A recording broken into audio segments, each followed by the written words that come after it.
سابق secretary election commission کنول دلشاد کو کوٹ کیا گیا ہے، جس میں انہوں نے یہ کہا ہے کہ جب پریزائڈنگ افسران ریٹرننگ افسران کے دفاتر سے جو الیکشن مٹیریل ہے وہ لے کے جانے لگے تو ان کو قانون نافذ کرنے والے اداروں اور رینجرز نے روک دیا، اور وجہ یہ بتائی کہ سیکیورٹی خدشات ہیں، اس لیے آپ یہاں سے باہر نہ نکلیں، اور ایک یرغمالی صورتحال رہی۔ اچھا، ایک اور کمنٹ ضروری ہے۔ 2018 میں جب آر ٹی ایس بیٹھا تو اس وقت بھی میں دیکھ رہا تھا دنیا نیوز کا ایک کلپ کہ جس میں 25 جولائی کو الیکشن ہوا، 26 جولائی اور پھر 27 جولائی تک بھی رزلٹ مکمل نہیں ہو سکے تھے۔ وہ کلپ کافی زیادہ سوشل میڈیا کے اوپر وائرل ہے، تو اس پہ بھی یہ ہوا تھا کہ جناب آر ٹی ایس سسٹم جو ہے وہ اچانک بیٹھ گیا تھا، اور پھر اس کے بعد اس وقت سیکٹری الیکشن کمیشن نے یہ سٹیٹمنٹ دیا تھا جی کہ ہم نے آر ٹی ایس سسٹم میں خرابی آئی ہے، اور اس کے سبب ہم نے اس کے استعمال سے جو ہے وہ ہم نے نہیں کیا۔ لیکن کہا یہ جاتا ہے کہ وہ آر ٹی ایس سسٹم بیٹھا نہیں تھا، بلکہ اس سسٹم کو استعمال کرنا ہی چھوڑ دیا گیا تھا۔ اور جو اب کی بار ای ایم ایس سسٹم جو متعارف کروایا گیا تھا، اس بارے میں بھی یہ کہا جا رہا ہے کہ ای ایم ایس سسٹم عملی طور کے اوپر غیر فعال اس لیے رہا کیونکہ انٹرنیٹ کی بندش تھی۔ لیکن یہاں پہ یہ وضاحت بھی ضروری ہے کہ 2018 میں اگر کچھ غلط ہوا ہے تو 2024 کے عام انتخابات میں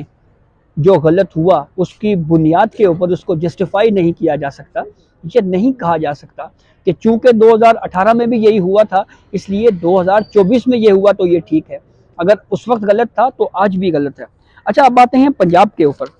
پنجاب میں بڑی دلچسپ صورتحال ہے جناب، اور پنجاب میں اس وقت آزاد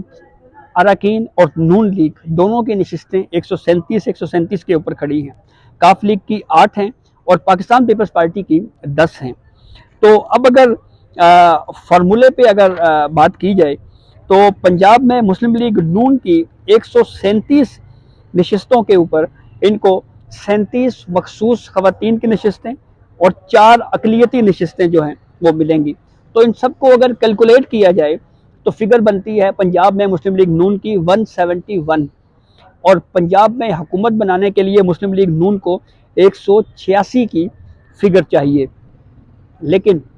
یہاں پہ بھی سمپل میجورٹی کے ساتھ پاکستان مسلم لیگ نون پنجاب میں حکومت نہیں بنا سکتی، ان کو اتحاد کرنا پڑے گا پاکستان پیپلز پارٹی کے ساتھ جن کی 10 سیٹیں ہیں، اور کاف لیگ بھی ان کے اتحادی ہو سکتی ہے جن کی 8 سیٹیں ہیں، اور پھر شہباز شریف اپنی سیٹ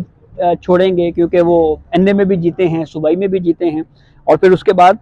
3 سے 4 نشستیں ایسی ہیں جس میں ری کاؤنٹنگ میں نتائج تبدیل ہو سکتے ہیں۔ قومی اسمبلی کے حوالے سے یہ بات کی جا رہی ہے کہ یہاں پہ بھی ری کاؤنٹنگ میں کہیں نہ کہیں جو ہے وہ ریلیف مل سکتا ہے ان آزاد امیدوار جو تحریک انصاف کی وجہ سے جیتے ہیں۔ اچھا، ایک اور بڑی انٹرسٹنگ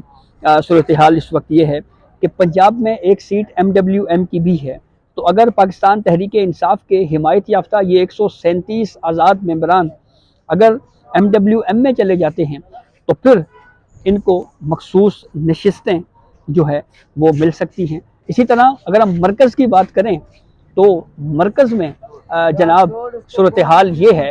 کہ مرکز میں جو اعجاز الحق ہیں وہ ایک سیٹ میں جیتے ہیں، تو ایسی صورتحال میں اگر پاکستان تحریک انصاف کے جو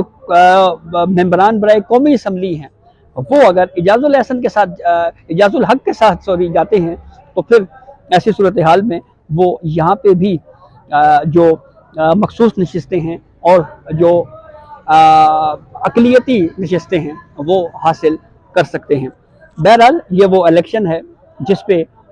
کافی زیادہ جو ہے وہ سوالات اٹھائے جا رہے ہیں الیکشنز کی شفافیت کے اوپر، انٹرنیشنلی بھی اور نیشنلی بھی، لیکن ایک کریڈٹ پاکستان تحریک انصاف کے ووٹر کو ضرور جاتا ہے کہ ایک بیلٹ پیپر جو ہم نے اس الیکشن میں دیکھا کہ عام الیکشنز جو گزشتہ الیکشنز تھے اس کے مقابلے میں بہت زیادہ کینڈیڈیٹس کھڑے ہوئے، اور اس میں پاکستان تحریک انصاف کے حمایت یافتہ امیدواروں کو مختلف انتخابی نشان دیے گئے، لیکن اس کے باوجود انہوں نے اس انتخابی نشان کو ڈھونڈا اور اس کو ووٹ دیا۔ اب مرکز میں کیا صورتحال بنتی ہے؟ کیا یہ آزاد ممبران کسی سیاسی جماعت میں جاتے ہیں، وفاداریاں تبدیل کرتے ہیں؟ تو ان بیچارے ووٹرز کا کیا ہوگا جنہوں نے ان کو تحریک انصاف کے نام کے اوپر ووٹ دیا تھا؟ اور اگر وہ اپنا آزاد گروپ برقرار رکھتے ہیں مرکز میں، تو ایسی صورتحال میں لیڈر آف دی اپوزیشن جو ہے، جو قائد حزب اختلاف ہے، وہ ان کا ہوگا۔ دوسری جانب جیسے میں نے آپ کو بتایا کہ مسلم لیگ نون کو یہ مشورہ دیا جا رہا ہے بار بار کہ آپ مرکز میں حکومت نہ لیں، آپ ملک کی جو اکانومی کی صورتحال ہے اور پلس ایک ویک فوٹنگ پوزیشن پہ آپ ہوں گے، تو آپ کو اس سے گریز کرنا چاہیے۔ تو آئندہ 2 سے 3 روز بہت اہم ہیں اسلام آباد میں، جوڑ توڑ بھی عروج پہ ہوگی، اور پھر اس کے ساتھ ساتھ جو سیاسی گہما گہمی ہے وہ بھی بڑے عروج پہ ہوگی۔ تو اس حوالے سے کوئی لیٹسٹ ڈیولپمنٹ جو بھی ہوتی ہے اس سے ہم آپ کو آگاہ کریں گے۔ اجازت دیجیے، اللہ حافظ۔